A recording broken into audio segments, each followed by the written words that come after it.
नमस्कार, मी साहिल निकम तुम्हा सर्वांचं मनापासून स्वागत करतो।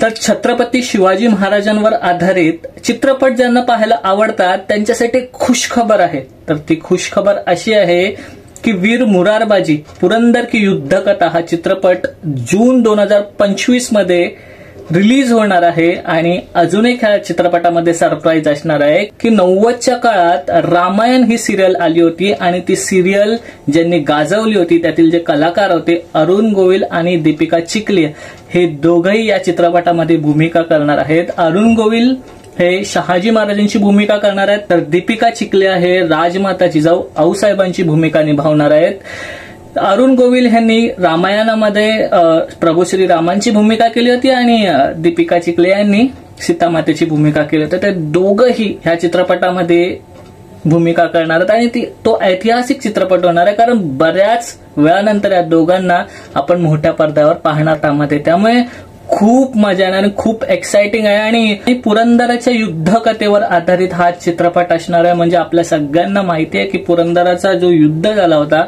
त्यामध्ये जो महापराक्रम गाजवला होता ते वीर मुरारबाजी, नरवीर मुरारबाजी, ज्यांना पुरंदराचा काळ भैरव असंही म्हटलं जातं, ते नरवीर मुरारबाजी यांचा चित्रपट असणार आहे। तर मी खूप एक्साइटेड आहे। तुम्ही किती एक्साइटेड आहात तेही सांगा, कारण छावा चित्रपटासारखंच याला स्टारडम भेटत, कारण हा चित्रपट हिंदीमध्ये रिलीज होणार, त्यामुळे खूप चान्सेस आहेत हा चित्रपट खूप मोठ्या लेवलला जाण्याचे। तर इथेच थांबूयात आणि तुम्ही किती एक्साइटेड आहात तेही मला कमेंटमध्ये नक्की सांगा। तर लास्ट बट नॉट लिस्ट स्वतःची काळजी नक्की घ्या।